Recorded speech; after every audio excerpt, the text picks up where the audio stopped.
Hog Sty.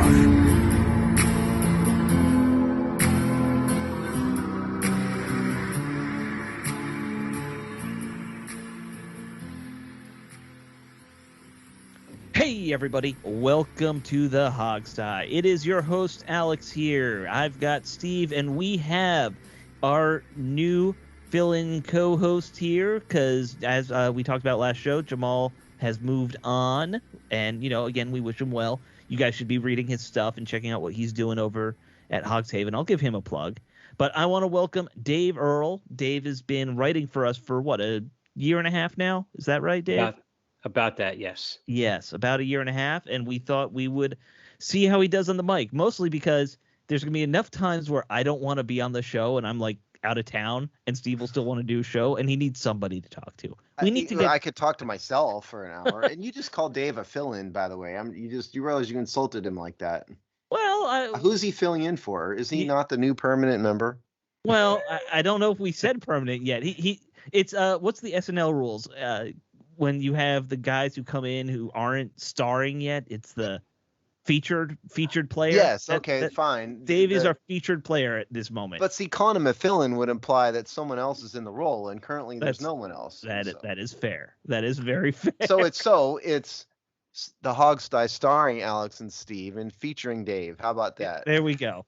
And introducing Dave. There you go. That's quite all right. I'm often used to being a third wheel anyway, so I'm good. Well, you'll be our third wheel. There you go. Yeah.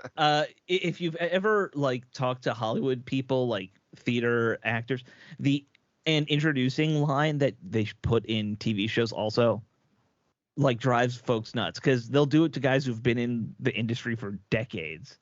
And but nobody's ever heard of them, so they exactly. I was listening to Rob Lowe on a podcast. Apparently, they did that to him on Parks and Rec when he was on Parks and Rec. Rob Lowe. Yeah. Introducing, if you've never heard of him before, Rob Lowe. Right. One of the most famous storied actors of all time.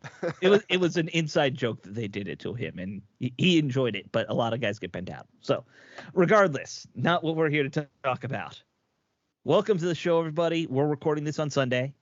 We are going to be recapping the Commanders getting their butts handed to them by the Kansas City Chiefs. We've got to preview the Ravens final preseason game. We got some stupid stories from the Washington Commanders, social media world, or whatever you want to call it. And then, of course, we're going to talk some NFL other stories, because we're going to start doing that more. We told you all that. That's the plan. To keep Steve interested, we're going to go outside the Commanders world a little bit. Yeah, it's mainly that I'm forcing this to happen, so you guys will have to live with it. Yeah. So, guys, I watched the game. I don't know if you did, Steve, because I know you're out of... You did? Okay. I did watch the game. Okay. You're out of market. I will always have the game watched, people. I just might not watch it live, but I will have it watched before the show. There we go. So, you have a very unique link to go to anyway, no matter what, so which still works. Well, yeah, but now that I'm not watching the Sunday games, now that we're not recording literally 2 minutes after the Sunday games, I can log back into the real site and watch it later on the NFL Plus Premium Super Duper whatever thing they're going to call that. Yeah. What Dave is talking about is the one that you have to hope and pray you don't have either a virus or a Russian bride show up at your doorstep. Right. Well, usually if it's a Russian bride, she's also got a virus or two. That's true. Just a different type of virus, perhaps. Oh, that's disturbing. In this house, man. Well, let's talk about the game. How did we get into Russian brides? It's late on a Sunday. I've been fasting for 2 days too, so I haven't eaten, so I'm a little spacey. See, Dave hasn't been around for Hog Sty late night. Just wait. No, that's true. Hog Sty late night, when we would do it at midnight after a game. Monday Night Football, yeah. Yeah, it was the worst, and by that I mean it was probably very good, but I was nuts. I'm sure there's a lot of mix of comedy in that. Yeah. Inadvertently. Yes. I was usually super depressed because we always got our ass kicked, probably pretty drunk, and it was midnight to 1 a.m. So the all-time best Alex moment ever I wish I could remember what game it was. It was like Alex knows going to know exactly what I'm talking about. He called me at like halftime and said, "Do you want to do a show?" Yeah, And I said, "Alex, we were we're getting doing our. a show." I don't And even like, remember what game because I don't know. that was probably the drunkest I've ever been when I called you. Yeah. Yeah, and I didn't know It- what he was talking about because Alex, we're doing a show in like 2 hours. No, now. And this was the show where Alex did record some slurring, mumbling garbage and posted it. and That was threatened Dan talking about Snyder. how Dan Yeah. Snyder needed to jump off a bridge and all this stuff. And Yes. Jamal and I said, Alex, I please. never. Okay, so I never threatened him. I just said he should jump No, off. you said you suggested that he should jump off a bridge. Right. Right. Which is not a bad suggestion. No, it is a bad suggestion. It's a terrible suggestion. Yeah, From you're a right. legal You're perspective, right. it's a getting bad sued. suggestion. is what's- You're right. Yeah. I apologize.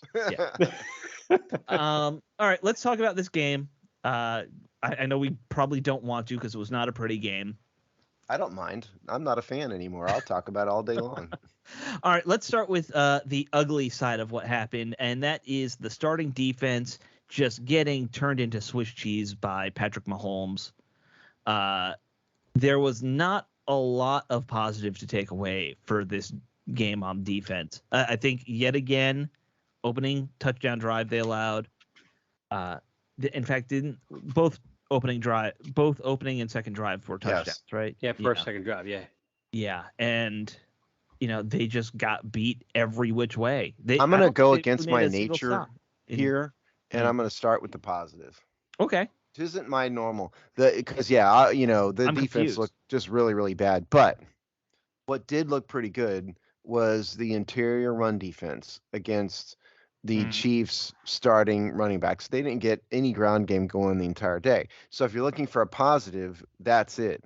And that ought to not surprise anybody, considering that the interior remains John Allen and Deron Payne, Right. and then the next group up is Fedarian Mathis.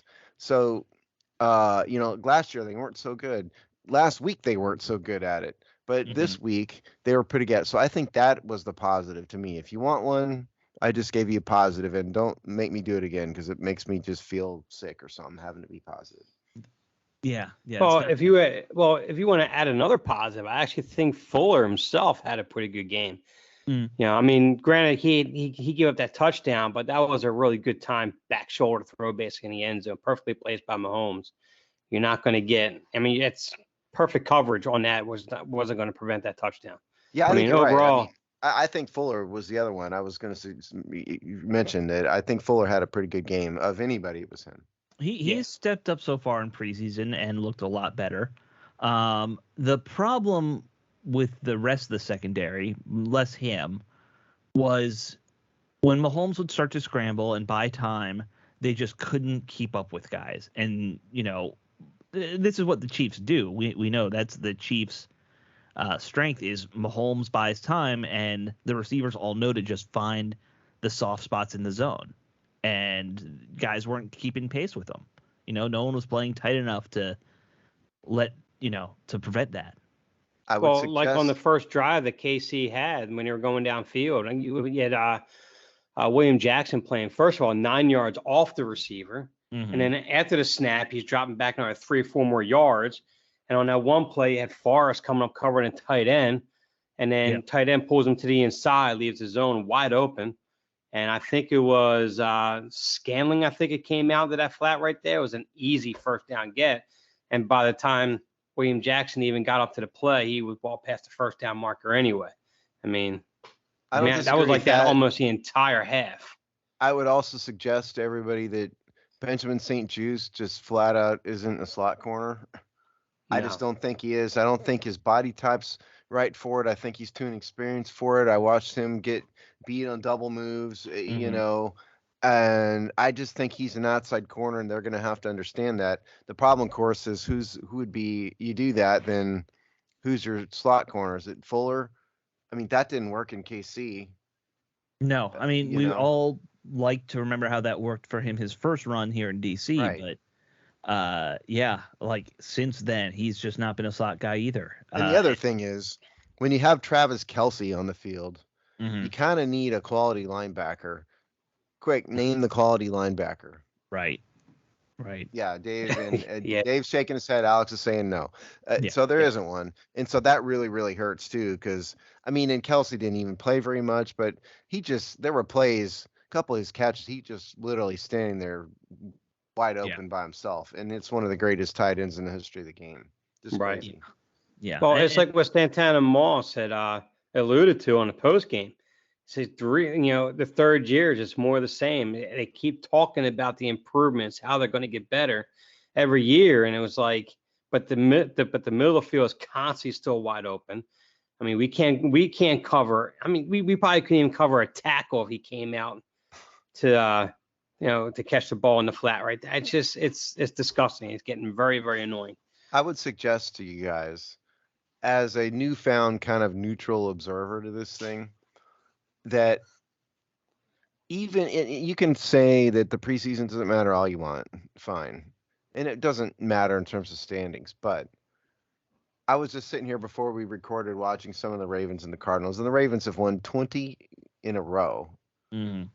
I think it's 20. It's either 20 or 21. Today might be the 21st. I think maybe. it's 21 now. Yeah. Yeah, and the game's ongoing. Who knows if they're going to win? But point is, they look good in preseason. They look like it's a tune-up.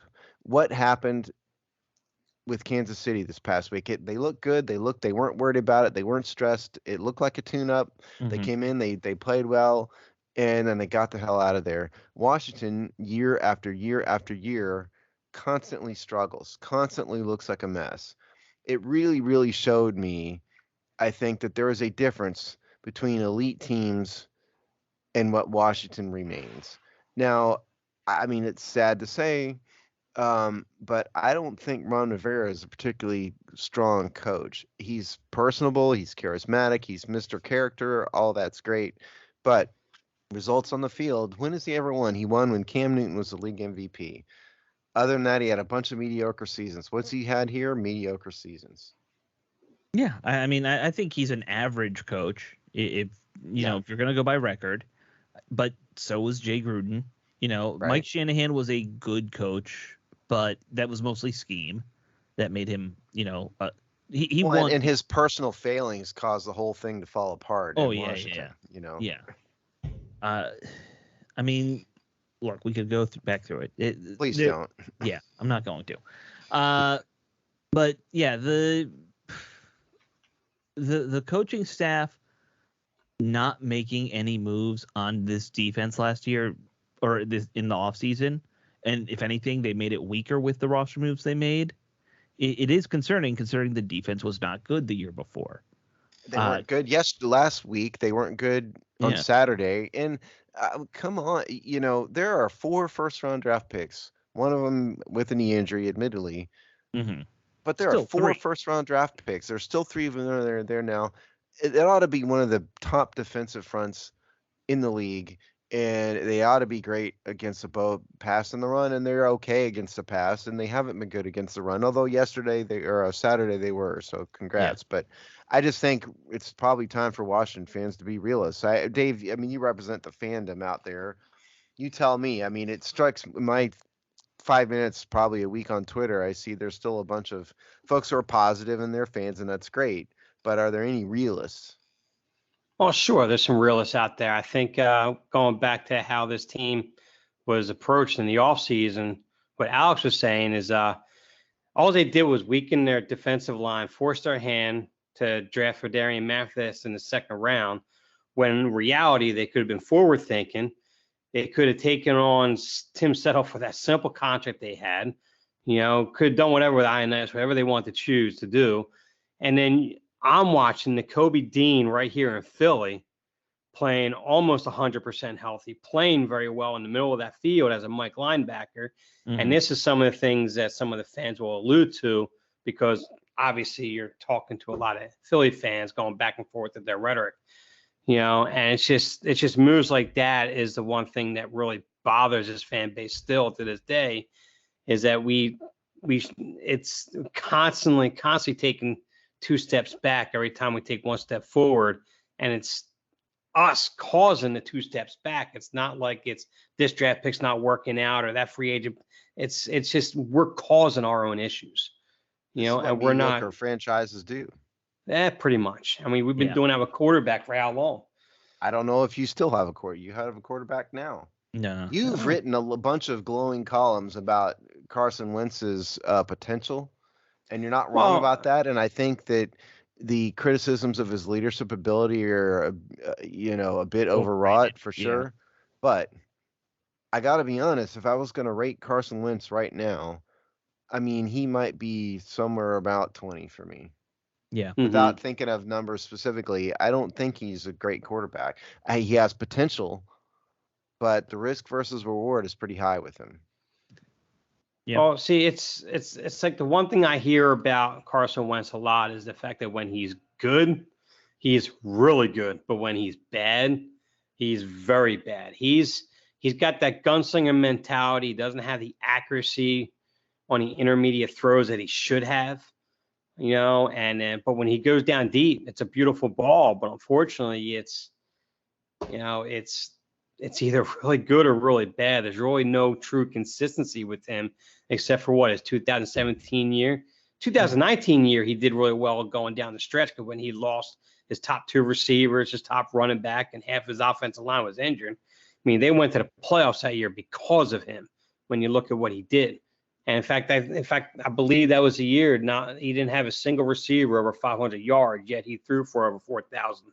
I mean, he has the potential. He has the ability, he has the arm talent, but the only problem is he just can't do it consistently. I have the ability to date a Victoria's Secret model. However, the odds of that happening are very low. That just means you're not trying hard enough. Maybe. Surely that's the problem. Yeah, I'm sure that's what it is. Well, so talking about Wentz and flipping over the offense a little, he was 6 for 9, so 66% completion rating. He was fine. It was a big bowl. Okay, they didn't score, but it's one of those things where the numbers are okay. Granted, and 6 for 9 for 64 yards, I think is what it was. Yeah, I mean that's okay, but the offense did not move under his leadership. I mean, they didn't go 3 and out at all. They just never got past. They never got going. They didn't. They had one drive that was they got one first down or whatever. Fine, but they didn't score. They didn't get rolling under his leadership, and that's what bothers me the most. Well, there's one thing that they could probably do to get this offense going if they utilize Gibson the way they did later in that game, which is more of a weapon as a gadget player. He's a receiver. He's not a running back. Brian Robinson Jr. is clearly going to be our RB1, in my opinion, going to week 1. I think so. Yeah, I agree. And the only thing is trying to find a spot on the field with those 3 receivers we already have. So trying to find where he can play, where he can fit in the role. Then you throw in McKissick. You don't want to throw him out to. Well, the thing is, to me, I don't think Antonio Gibson is an NFL receiver. If you watch his college film at Memphis, which I did, his receiving skills are not at NFL level. His route running wasn't. He just isn't smooth, in his cuts. I think he's more of a running back, but I think you kind of said it. What he is, it needs to be is sort of a J.D. McKissick type of guy, and but they already have J.D. McKissick, right? And I think there's a little bit of a difference between the two of them too, whereas J.D. McKissick is a pretty good route runner out of the backfield. What you should be doing with Gibson the most, in my opinion, is a lot of screen plays. He should almost be taking on like a tight end style when he's out there. He should just be trying to find space, find space to the outside. Yeah, laterals. That's what he would be good at. Yeah. He is a guy with speed, and he can make guys miss, and just get them in space more. It's not hard in that way. Just say, all right, you're going to be over here somewhere. Carson will throw the ball there if he needs you. Just go out there and don't let anyone be close to you. let him roam. To put it in simple terms. Yes. You have option routes, right, in the NFL. Yes. He's going to play zone offense. Just be in this zone. Be somewhere over there, Antonio. We'll find. Yeah. And I gotta say though, I mean, yes, Brian Robinson looks like a legitimate NFL running back, and I have been saying this for months. Nobody believed me at first. That's fine. Mm-hmm. But he wasn't that good against Carolina himself. He was only 8 for 31, which is 3.9 yards per attempt, which is good, but not really. I think it was 3.6 or something. No, I'm looking right at it. It was 3.9. Oh, okay. Oh, I thought you were saying 3.9 last week. No. I mean, so he's not been the next coming of Barry Sanders himself, it's early and all that. But he looks like a running back to me. That's the thing. Oh, he's very decisive. Once he plants that foot and moves off field, it's all positive yards with him. And that's not what Gibson does. No, not at all. I mean, I do think you have 3 running backs who, if utilized correctly, it's a very effective backfield. It's just a question of can they do that. So I don't think any of them are great, but together they can be effective. Yeah. It's not like we have Samaje Perine back there who couldn't get past the line of scrimmage to save his life a lot of times, Samaje Perine. Hey, he still is in the NFL. Is he? Yeah. Or at least at the end of last year he was. Is he? I don't know if he's. Was he with? I think he's on Cincinnati. Oh, okay. Yeah. Okay. Is he? That's wild. It's wild to think that he was in the Super Bowl. So continuing about offense, a guy that continually surprises me is Armani Rogers. Mm-hmm. I before the preseason started, I never would have guessed that he'd be the guy. He appears to be the undrafted free agent rookie that's going to make it. Yeah. The coaches seem to love him. Granted, he's benefited, which is horrible to say, but he's benefited from injuries to others. Sure. But he looks like an NFL player. But that's the nature of the NFL too. I mean, how often do guys benefit from someone else getting hurt? And everybody, there's one London Fletcher for every 10 that we never hear from again. Probably more. Sure. Rodgers has been looking good. He's kind of got, like Logan Thomas, that build where he doesn't really look like a tight end. He looks a little leaner, like just a big wide receiver. I think he's 224. He's very small. Isn't Rodgers? He? Yeah. Give me 1 second here. I'm on the. Yeah. I know he's. You know how big my chart is. Yeah. Alice. It takes a while to get to. You got to scroll like over 40 cells and then up 80 cells. So I have to go over to column AL to find this. All right. Armani Rogers is 6'5", 225. So 225. By NFL standards, pretty thin. Yeah, by NFL standards, that's a wide receiver. It's a big wide receiver, very large wide receiver. Sure. But I do like what we've seen from him. He's been a nice little outlet for Wentz, and it makes you think that when Logan Thomas is healthy, and somebody who's been doing that a couple years and has had success as like a converted tight end, the Carson Wentz Logan Thomas thing they'll start connecting pretty quick, would be my guess. If you want context, I have Cam Sims listed at 6'5", 214, so only 10 pounds less than Rodgers, same height. Mm-hmm. Yeah. I think the one thing that impressed me most about Rodgers is that even for a converted tight end is how natural he seems to be on high pointing the ball and his reception as opposed to letting it play into his body. He does a pretty good job on high pointing those balls pretty well. Yeah, and his running motion's really smooth too.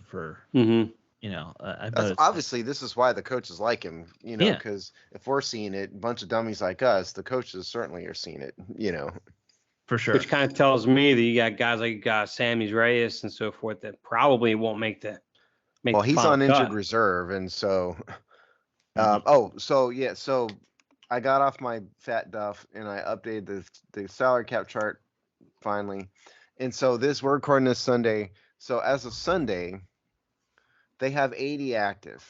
Okay. And now there's 3 on IR, 2 on the PUP list. So the ones that are on IR now are Alex Arma, Samus Reyes, Drew White. And then the PUP list guys are Tyler Larson, Logan Thomas, and Chase Young. And so they actually don't have to cut anybody this week. Their roster's supposed to get down to 80. they're now up to almost 6.6 million in dead cap money, thanks to Landon Collins and Matt Ioannidis mainly.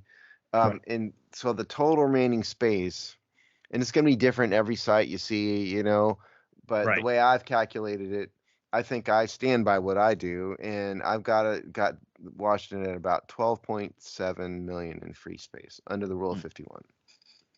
And you know, 6 million in dead cap ain't too bad, honestly. No, but it'll get bigger. It always does. Yeah, of course. My dead cap list, it starts out a few, and by the end of the season, I've got like 30 names on it. You know? Sure. And they're all like, you know, $2,000 or something.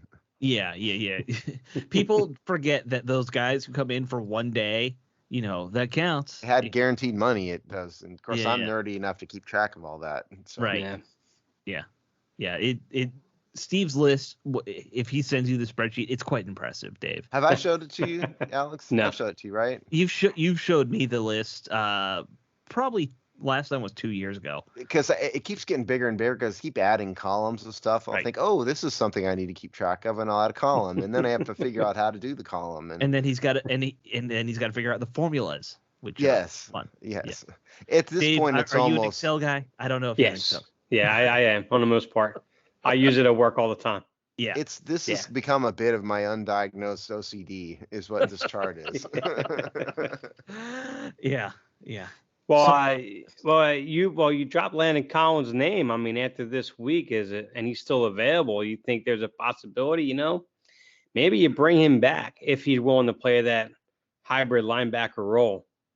I mean, I think for Landon, first of all, I think he was good for the team from an on-the-field play standpoint. Money, it didn't work out. Yeah. I think with Landon, it's probably more ego more than anything. Do you really want to come back in here and sign for a veteran minimum deal when you were just a team leader? Now you're going to be in no guaranteed salary, making 1.1 million, which is chump change by his standards. It depends on his pride and how much money he owes his creditors, I guess. Yeah, but right now he's unemployed, basically. I mean, not basically, he's literally unemployed. Yeah, right. So it's a good question. I would assume that the team's talked to him at least once, but you never know. Because on the other hand, he could retire and get his pension and be set for life anyway. So he's vested at this point. He's vested veteran.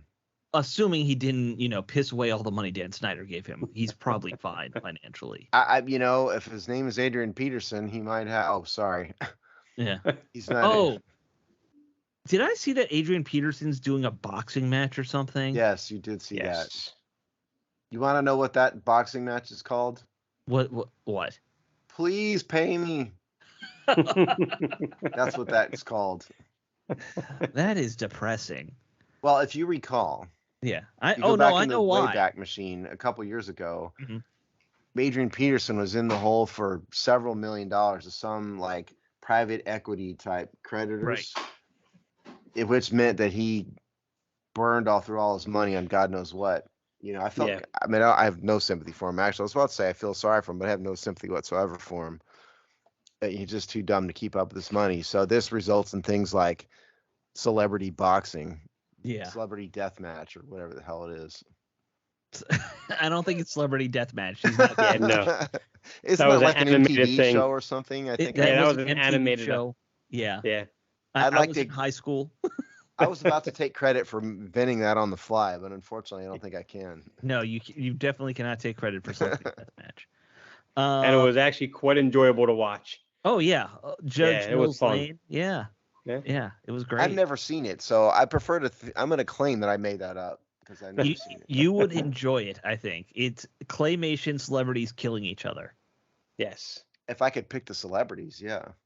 There's a lot of. I mean, it's 25 years old now, but there's a lot of celebrities you would enjoy seeing getting murdered. Oh, there you go. Okay. Yeah. I nominate Sean Penn to be the first one. He's probably in there somewhere. Sean Penn's got to be. They did a long run of celebrity deathmatch. All right. Do we want to talk about anything else with this preseason game, or do we want to move on to the Ravens? I would just say that Taylor Heineke looked like Taylor Heineke to me. Yep. Sam Howell again was okay, but people have to remember his rating was only 53. Yeah. And that's because of his interception. But I mean, just remember who he is, a rookie who was inconsistent.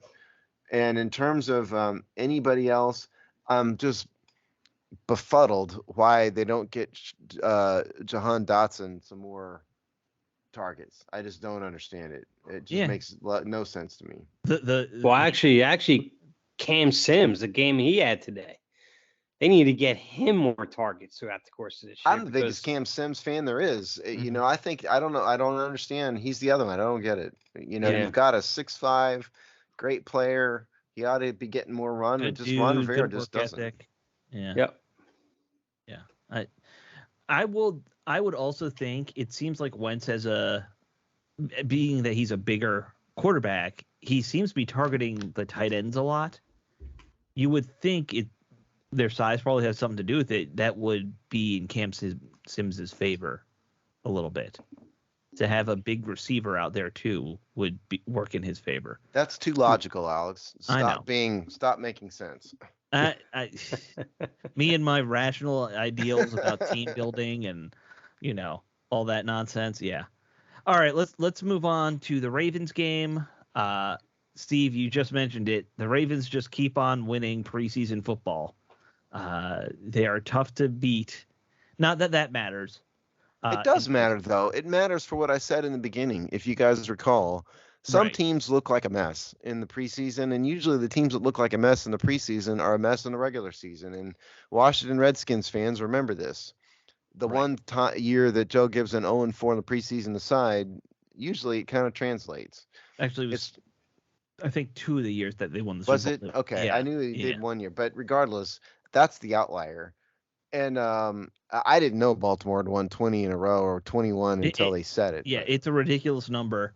I didn't know it either until the last year when Washington played them, and it got mentioned. I was like, oh, that's. I just think it's a mark of a franchise that has its act together. Understands what it is, how it is to prepare, and is ready. And that's never Washington. Well, look, I think there's no question that Baltimore is a perfect franchise to try and emulate in terms of professionalism, which is not what we do in Washington, generally speaking. Just look at the top. Yes. It all starts from the top. Yes. We all know that. What they're saying is that Dan Snyder is a total scumbag and sleazeball who needs to be run out of the NFL. Right. This is the opinion of Steve Thomas only. I could for training camp. I could spend an hour long or the rest of this show talking about how much I despise and cannot stand Dan Snyder as an owner on a franchise he completely destroyed for me that I grew up with. Spent an entire hour doing that before. Yes. Yes. And you know what? And I've listened to those shows, and I wished I was part of that, to be honest with you. Hey, you are now, Dave. So there you can will be join more me. of those shows. There will be more of those shows. Just wait until we lose to Dallas. Just wait until the transcript of his deposition comes out, and I get to read it finally. Yeah. Yes. But it always reminds me of whenever I think of Dan Snyder, it always reminds me of a funny story. Years ago, I drove down passed through Virginia. I went to a truck stop or whatever, and I went in there, got something to drink, and obviously had Redskin stuff everywhere. And, and I talked to the clerk at that time, I didn't know much about the area in terms of how the feel was for Dan Snyder. And I went in there, I asked, just kind of a general question. So how does everyone here truly feel about our owner of the Redskins? And he turned around and said, well, just be very careful how you mention his name out in the public because you might get something thrown at you. Because it's just nothing but hatred for that man, and he brought on himself. Yep. So it's all self-inflicted. That's the truth of it. But please credentials for training camp. Yes. All right. So the only real question about the Ravens that the one question I would ask, given that the starters haven't played well, how much would you play the starters? They're probably not going to play at all. I'd play in 4 quarters if it were me. Yeah. Seriously. Just get them as much work as possible. I don't know. I don't really agree with the way the NFL has gone in recent years. If you're a good team, you're the Ravens, you're like Tampa, maybe Tom Brady doesn't need to play that much, but when you are a Tom Brady struggling didn't even show up this week. Like, Oh, he didn't even go to OTAs and practice. No. Yeah, I mean, and maybe you give him a break, but for normal to below average teams, it seems to me that you need as much time as possible. And if you look at Washington's history early in the season, it normally doesn't go well. No. So maybe you ought to try to iron out the kinks early. But Ron Rivera doesn't seem to like that. So I'm going to take a stab at it and say that the starters don't play at all. I think he starts Sam Howell in this game. I think he sits Heineke. I think Sam Howell starts, and there may be one or two mixed starters in there or something, but basically it's going to be a scrub game. That's what I think is going to happen. Most likely, that's what I see. Yeah. Just I pretty much guys is playing for their jobs. That's all. Yes. Yeah, you're trying to fill out the last 3 or 4 spots at this point is traditionally what happens, even now that we're down to 3 games. I'm with you that I would like to see some starters play. I'd like to see – I'm less worried about Wentz. I'm more worried about the defense. Like, I know Wentz hasn't been great. He's been very – like, no touchdowns, no interceptions, playing He's it safe. been mediocre. Yeah. I'm fine. I'm okay with mediocre from him. Well, I think once he settles in and gets used to these receivers, I mean, all 3 receivers give much different game speeds, approaches to their routes and everything. I think once he gets in sync with the receivers, I think we're going to see a pretty decent offense. Maybe, I mean, it won't be top 10, but I could see around 15, top 15, top 18, somewhere around there after the first quarter of the year. It's just the defense for me as well is what scares the hell out of me. Yeah. Because I mean, we get pressure on a quarterback, but we can't finish it. The linebackers can't cover anyone, and the corners and safeties can only cover for so long. So it's just, and even them, I mean, they haven't been all that great either, especially when you have William Jackson third playing like 15 yards off the receiver. I know it's not just Jack Del Rio. This has been going on forever here with this defense. I wish we could just put our finger on it and say, oh, well, this is the root cause. But every issue that you described has been a problem forever. We don't have closing speed on the defensive line. Even with these picks we've made, none of them are speed rushers. You don't have any guy there that is known for speed. Montez Sweat is okay, but he's not – he doesn't have NFL speed. I know he had a pretty good 40 time. But he had an outstanding 40 time, but it's track speed. It's not. Yeah, exactly. That's what I mean. Yeah. Yeah. We saw it in the game last week. Like, no one can chase down a Patrick Mahomes. No one can, even that backup quarterback that the Chiefs were playing. No one was able to chase him down from the line on the backup level. And didn't he play against our starters on the first series too? And we still struggled up until it got to midfield. Yeah. And it was only the Chiefs that shot themselves in the foot and prevented them going any further. Well, and speaking as a former mediocre corner who got told this, I can tell you that a lot of the reason why you leave so much cushion is that the coaching staff's afraid that the corners need to leave that much space because they're not good enough. Right. So for me, it was like, keep going back because we don't trust you because you're not that good. I mean, not everybody can be Darryl Green, and so you kind of intentionally give up the underneath to prevent the big. And Washington did that a lot against the Chiefs, and the Chiefs are smart enough to try to take advantage of it. They did it over and over and over again. Right. And an offense like the Chiefs, which is kind of a think and dunk your way down the field at a great rate, they're going to take it every time, and that's what happened because they're. You have to have good linebackers in that situation, and Washington obviously doesn't. And I think, look, William Jackson is making CB1 money. Right. He ain't that good. Sorry to tell you, he's not. He may be better at press man, but they just don't use him like that. It's another situation where Washington has misused a player after they brought him in. Yeah.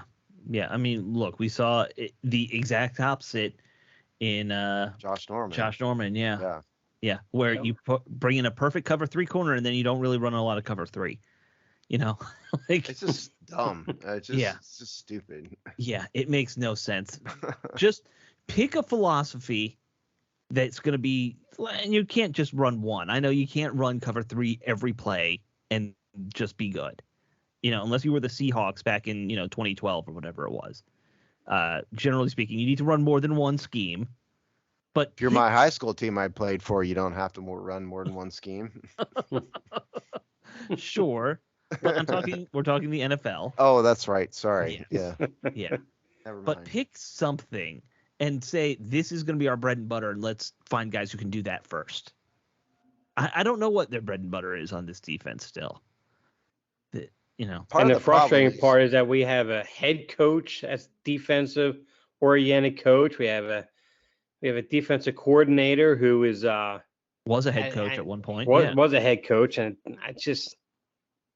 Well, if you want the sad truth, for you Washington fans out there, the fundamental problem, other than the ownership and all that stuff, is they're paying a lot of money to players that aren't that good.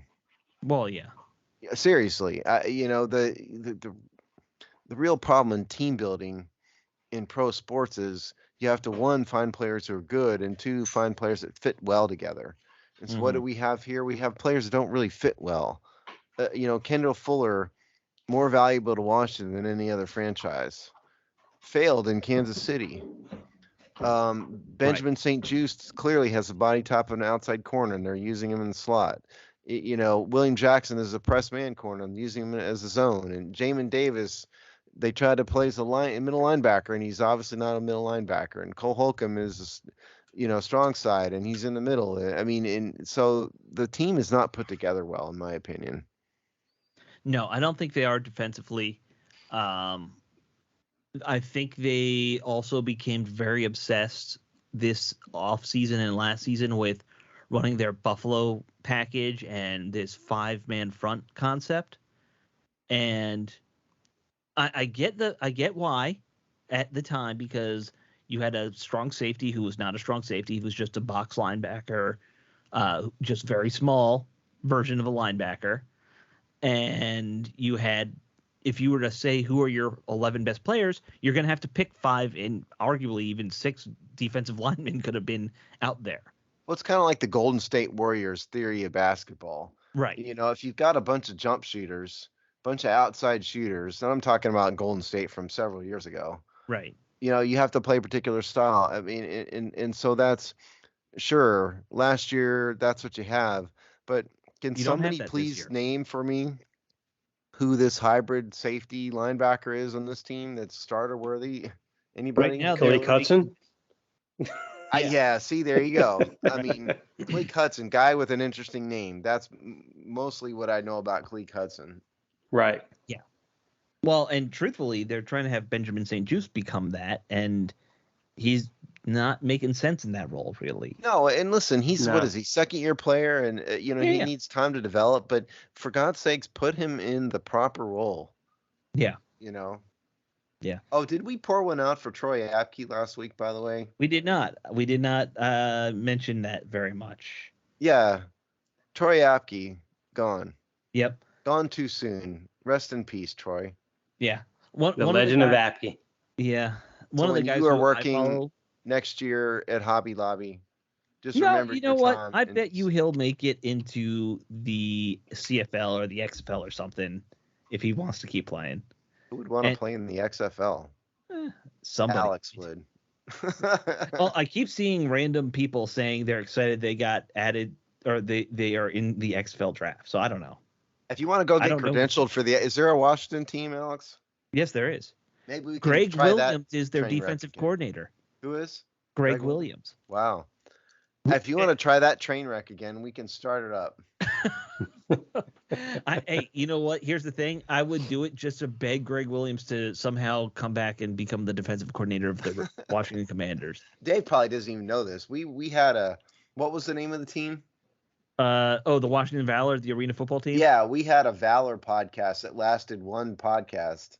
Yes. I've heard you guys talking about that. I didn't listen to it though. But I got us credentialed for the Valor because they didn't have anybody. They were like, "Oh, please cover us." Yeah. And we did one show that I believe, Alex, we got 0 listeners, correct? Yep.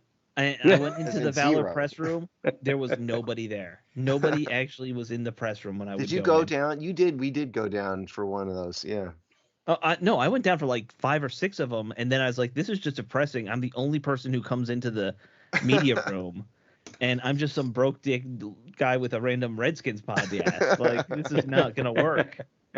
I just Chris remember Russell's the biggest thing I remember, here. Alex, is when they won the championship. Yep. And their parade was like in like a coffee house or something. No, it was in the sports bar inside the Verizon Center. There you go. Yeah, it was in the sports bar. I went to that. It was fun. I went to the championship game. You and 5 other people. Oh no, the championship game was sold out. No, the sports bar thing. There were about 50 people. Yeah, you're not far off. And I'm including the players maybe in that. There you go. But congratulations. Yeah. And then 2 years later, the league collapsed. So unsurprisingly. Yeah. Yeah. Okay. So let's change it up here.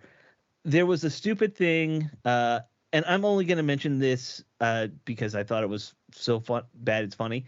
Somebody at 106.7 said on the air, and I don't even know who. I know it was one of the sports junkies or somebody involved with the sports junkies, said that if Bruce Allen were still the team president, it would not be as big of a mess as it is right now with the Commanders, which was a real just thing? It's a real thing somebody said. That's what I'm talking about. Somebody actually said that, and not in total just jest. And I mean, wow. I don't think they were in total jest. No. Look, it was just a stupid thing somebody said. I have been very critical of Jason Wright at times. Sure. I still don't think he's all that great a team president. I think he's overrated. That's just totally absurd. I mean, Bruce Allen? Are you kidding me? Just the worst. That's just what an ignorant, stupid opinion that is. So here's the only thing that I could possibly see being right with the team right now. Like bourbon manufacturers would be happy, maybe. Well, yes, they would always be happy with Bruce in their state. I think you'd have gold pants. That would be it. You would have gold pants on the uniforms because he loved him some gold pants. That would be the only thing Bruce could get right. I was arguing with our buddy Kelly John. John Worrell. Yeah, yes, who also goes by Kelly. So, whatever. So he and I were talking, and it was an interesting discussion, kind of relates to this, where he was like, all the stuff with the uniforms, the name rollout, it's technically all window dressing. He cares more about what Jason has done behind the scenes with, putting in an HR department and that kind of stuff with the team building, hiring people who don't feel like they're miserable all the time, or don't sexually harass people. If Jason's doing a good job in that, he thinks that's more important, which I agree. It's very important. But window dressing does matter a little with this team. It is an entertainment company, right? I mean, so I can understand some side. They try to entertain us. Yes. Hey, they're in the entertainment industry. Put it like that. Whether or not they're entertaining is another question entirely. Right. Troma Films is a film company or whatever. The people who make all those terrible sci-fi movies. Attack of the Killer Tomatoes, wasn't there one of those? Yeah. By legal definition, they are an entertainment company. I mean, he's not wrong. Obviously, you want an organization that isn't just a total train wreck, right? And if to the extent he's helping there, great. But I think he's done a lot of dumb things. I think even putting aside the fact that I don't support the name change, putting that aside, the name change was done in a very ham-fisted, amateur way. Sure. And they made a lot of dumb decisions. I think the uniforms look really, really bad. The name is really, really bad. I think he's done a lot of things wrong. But the idea that Bruce Allen would be better is just right. Stop, put down the crack pipe, man. 107.67 random DJ. Yeah. I think the biggest issue that Jason Wright had is the balance of being politically correct while making the right moves in terms of everything with the name change, the uniforms you mentioned, I mean, just recently how he jumped out and defended Carson Wentz with how that one interview went and so forth. I think he's trying to balance too much. And when you go back on something like with the name change, you're trying to bring the old and nostalgia into whatever the new would have been, which was a plausible direction to try to go. But then you roll out with something like Commanders that, well, it Fell just flat. I mean, first of all, just like if you said before, Steve, you can't have a team full of commanders. Yeah. Only have one commander. Dave's a military guy, so he understands what I'm saying. Right. And that's the one thing that did drive me nuts too as well. That's why when they had, like, for instance, like the Red Wolves push, I thought the Red Wolves, it wasn't a name you liked all that much. I know that. It was okay. forth, but it was a name to where you could have just, just create a whole new brand, go forward, something totally. I mean, it could have been anything else, but something to where, you have Wolves or Red Wolves, you can create the marketing on that would have been insane. Just something of that nature. And that probably would have been the best direction they went. I think he went too much of trying to appease the old while trying to bring in the new and bring it all together. And the concept, I guess, on paper and in your head kind of worked, but now when we see it all come to fruition, it was just a big disaster. It's just done very poorly. It really was. First of all, like it said, I'm not re-recording a new version of this fight song. I'm sorry. No. Whenever we have to play a fight song, we're playing my original version. That's fine. I'm not re-recording it to match up with whatever stupid monstrosity they've done. So it is a stupid monstrosity, so that's fine. But generally speaking, I think anytime you're worried about political correctness, you've lost. You've just lost. Nobody should ever pay attention to political correctness and trying to appease everybody. And just you do the best thing for the organization. Don't worry what a single person thinks. That is the way to operate a company, I think. Mm-hmm. And just having a complete disconnect from everything from the past. Even if you lost all of your old school fans or on the Redskins or whatever, you should just hit the ground running on a whole different rebrand, move forward. Even if you change the colors, which I would never want to see as well. But they basically did change the colors, though, Dave. They're not the same. They look like the Atlanta Falcons' redheaded stepchild. Yeah. They don't look like that. No, really. No. There's a guy who I follow, one of the uniform guys who I follow, who basically took the new uniforms and just slapped the Atlanta and Arizona helmets on top of them and said, yeah. And it looks great on the Arizona Cardinals. Honestly, it looks fantastic. You know what they could have done? They could have taken Washington Redskins, two, it's more than two syllables, but it sounds like two syllables, right? Redskins. Gone Red Wolves, left everything the same. Don't change. Remove the Indian Red Wolves and stick a wolf on. Yep. They'd done that. A lot of people would have been. I might have been happier, but no, they've got to just make everything. That's why the Red Wolves people were so into Red Wolves. Right. And that's why I kind of like Red Hogs. Same concept. Did I lose? Nope. Oh, you're here, Dave. You're here. Yeah. We're having a technical issue, people, but that's all right. We'll vamp until Dave figures this out. So anyway, so whoever was the moron that suggested that, okay, to move on, whoever was the moron at 106.7 who suggested that, I'd suggest you guys need to hire us to do that show, whatever his show is, because he's not worthy.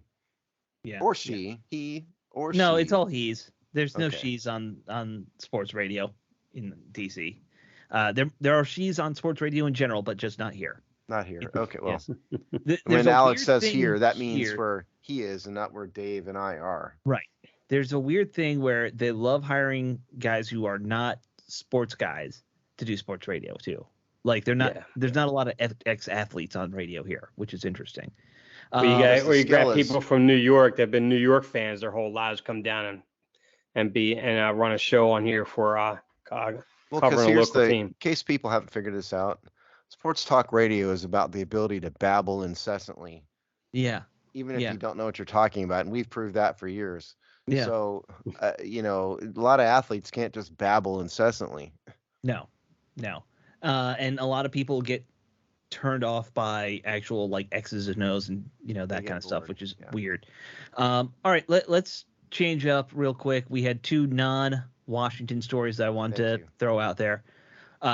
Wentz got 11 games. We can talk about. Steve, you're going to want to talk about that. I'm sure a lot on Watson, not Wentz.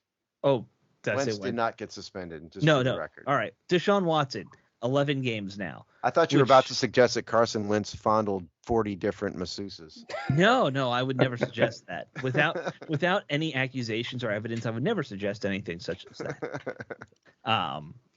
But yeah, so Watson now, most of the season he'll be out.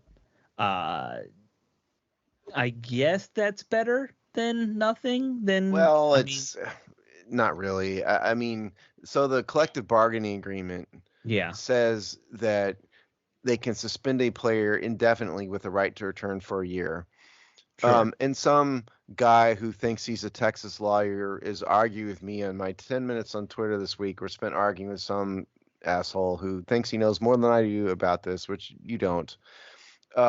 Is it the guy I was arguing with and then you started? I don't know. I went back and forth with him twice and got bored and put it. He may have continued to respond. I don't know. I don't really remember what his name is. But point is, for the 100 millionth time, you don't need a criminal conviction to get suspended by the NFL. The NFL's standard of proof is very, very, very lax. All they have to do is have a reasonable basis to believe you did it. And simply because the Harris County grand jury did not indict, and by the way, why did they not indict? Because there's no physical evidence, and you had a bunch of probably poorly spoken, scared females going up against a celebrity quarterback. That is why you don't get indicted. The NFL doesn't need an indictment. So the NFL is catering to women, fans I'm talking about here. Please watch our product. And at the same time, you're allowing this guy to stay in the NFL. I just don't get it. 11's better than 6, but none of it's enough. This guy doesn't need to play football ever again, at least in the NFL. I'm with you. Look, in a better society, he would not be playing again. But we don't live in that society anymore. We do not. So, and we never lived in that society, let's be honest. But yeah. Do you agree or disagree, Dave? Well, I get it if it was like 1, 2, maybe 3 women, it was an issue. Maybe, maybe we're just something about money grab or whatever. We're talking about 24 women?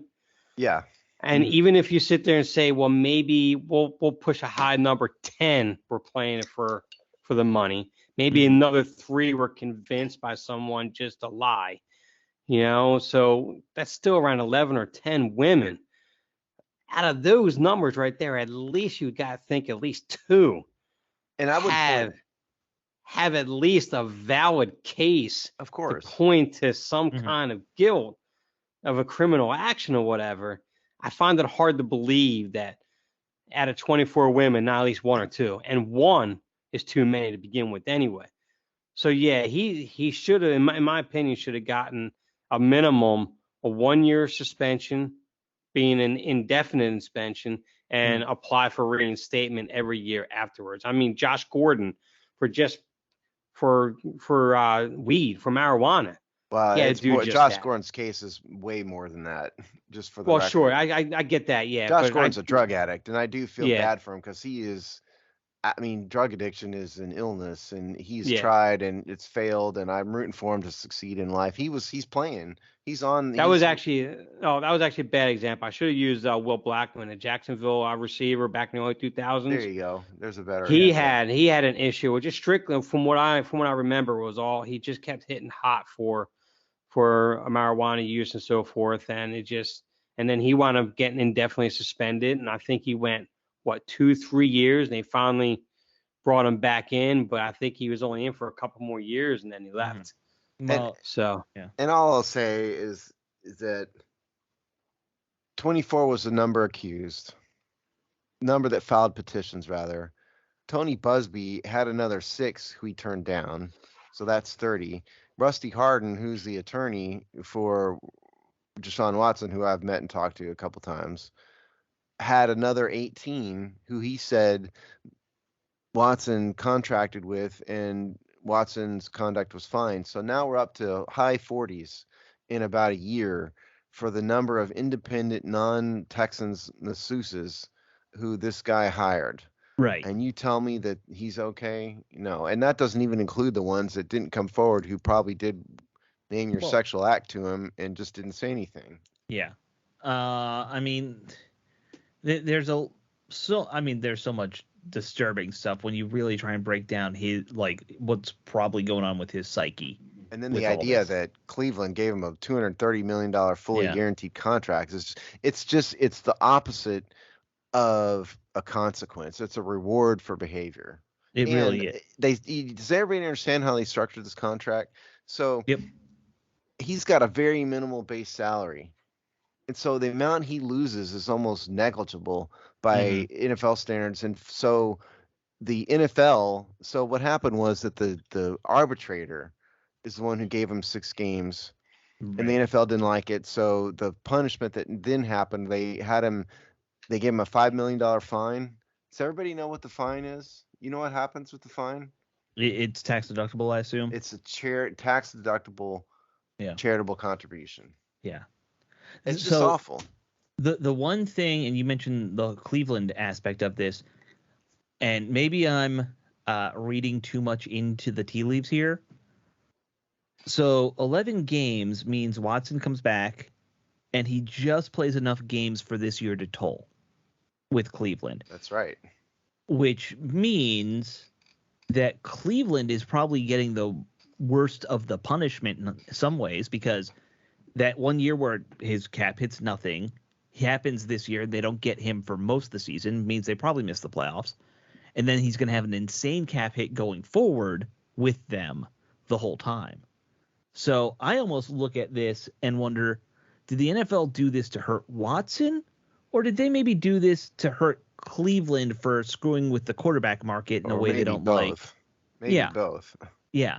But I don't think a lot of people have been talking about that second aspect. No, that's a good point. Because the NFL wants to discourage these kind of contracts. Does everybody know who his first game back is against? Texas. Is it Washington? It's Texas. Or Texas.